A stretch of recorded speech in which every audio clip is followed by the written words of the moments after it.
നമസ്കാരം. മലയാളി വാർത്തയിലേക്ക് സ്വാഗതം. കേന്ദ്ര അവഗണനയ്ക്കെതിരെ മുഖ്യമന്ത്രി ഡൽഹിയിൽ പോയി സമരം ചെയ്യുമ്പോൾ ഇങ്ങ് കേരളത്തിൽ സർക്കാർ അവഗണനയ്ക്കെതിരെ വ്യത്യസ്ത സമരം നടന്നത് ഏറെ ശ്രദ്ധേയമായി. ദേശാഭിമാനി ഇനി ഏക്കർ കണക്കിന് സ്വത്തും അമ്മച്ചിക്കുണ്ടെന്ന് പറഞ്ഞുകൊണ്ട് വരുമോ എന്തോ. കേരളത്തിലെ പെണ്ണുങ്ങൾ പിണറായിക്കെതിരെ ഇറങ്ങിത്തിരിച്ചിരിക്കുകയാണ്. CPM കുറച്ചധികം വെള്ളം കുടിക്കും. സാമൂഹിക പെൻഷനിൽ സംസ്ഥാന സർക്കാരിനെ വെട്ടിലാക്കുകയാണ് ഇത്തരത്തിലുള്ള വ്യത്യസ്ത സമരങ്ങൾ. ക്ഷേമ പെൻഷൻ മുടങ്ങിയ സംഭവത്തിൽ റോഡിലിരുന്ന് പ്രതിഷേധിച്ച 90-കാരി വലിയ ചർച്ചയായി മാറിയിരിക്കുകയാണ്. ഇടുക്കിയിലെ മറിയക്കുട്ടിയുടെ പുതിയ പിൻഗാമി അവതരിച്ചിരിക്കുകയാണ്.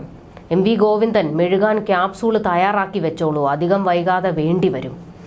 മറിയക്കുട്ടിയുടെ അടുത്തൊന്നും ചെലവായിട്ടില്ല. പൊന്നമ്മയോടും ഒന്നും ചെലവാകാൻ പോകുന്നില്ല. അവസാനം CPM ഇറക്കാൻ പോകുന്ന ക്യാപ്സൂള് പൊന്നമ്മയെയും ഇറക്കിയിരിക്കുന്നത് കോൺഗ്രസ് ആണെന്നാണ്.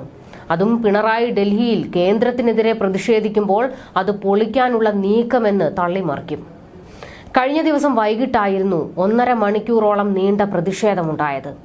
റോഡിലിരുന്ന് പ്രതിഷേധിക്കുന്നതറിഞ്ഞ പോലീസ് പാഞ്ഞെത്തി പൊന്നമ്മയെ അനുനയിപ്പിച്ച് തിരിച്ചയക്കുകയായിരുന്നു. വണ്ടിപ്പെരിയാർ പോലീസ് എത്തിയാണ് പൊന്നമ്മയെ സമരത്തിൽ നിന്ന് പിന്തിരിപ്പിച്ചത്. 5 മാസമായി പെൻഷൻ കിട്ടുന്നില്ലെന്ന് പൊന്നമ്മയുടെ മകൻ പറഞ്ഞു. കിടപ്പ് രോഗിയായിട്ടും വീട്ടിൽ വന്ന് മസ്റ്ററിംഗ് നടപടിയും നടത്തിയിട്ടില്ലെന്ന് മകൻ പറയുന്നു. ഈ സമയം മുഖ്യമന്ത്രി ഡൽഹിയിൽ കേന്ദ്ര സർക്കാരിനെതിരായ സമരത്തിന്റെ മുന്നൊരുക്കത്തിലായിരുന്നു.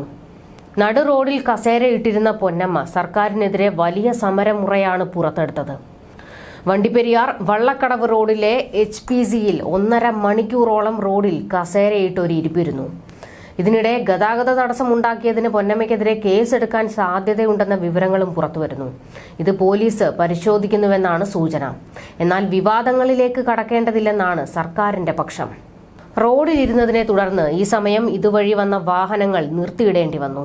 സ്വകാര്യ ബസും അല്പനേരത്തേക്ക് കുടുങ്ങി. പെൻഷൻ മുടങ്ങിയതോടെ ജീവിതം ദുരിതത്തിലാണെന്നും പ്രശ്നം പരിഹരിക്കാതെ റോഡിൽ നിന്ന് മാറില്ലെന്നും പൊന്നമ്മയും മകൻ മായനും നിലപാടെടുത്തു.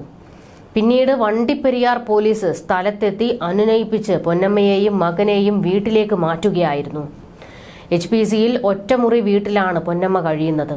ഈ പ്രതിഷേധത്തിന് പിന്നിലും രാഷ്ട്രീയ ഇടപെടലുകളാണ് CPM പറയുന്നത്. അതുകൊണ്ട് തന്നെ അന്വേഷണം നടത്താനും സാധ്യതയേറെയാണ്. ഇത്തരം പ്രതിഷേധങ്ങൾ സർക്കാരിന് വലിയ തലവേദനയാണ്. അതുകൊണ്ട് തന്നെ ഇത് ആവർത്തിക്കപ്പെടാതിരിക്കാനുള്ള മുൻകരുതലുകൾ സർക്കാർ എടുക്കും. മറിയക്കുട്ടിയുടെ പിച്ചച്ചട്ടി എടുക്കൽ സമരം കേരളത്തിൽ വലിയ ചർച്ചയായിരുന്നു. ഇത്തരം സമരത്തിനെതിരായ ഒളിയമ്പുകൾ ബജറ്റിലും ഉണ്ടായിരുന്നു. എന്നാൽ മറിയക്കുട്ടി നടത്തിയ സമരം സർക്കാരിനും CPMനും മുഖത്തേറ്റാടിയായിരുന്നു.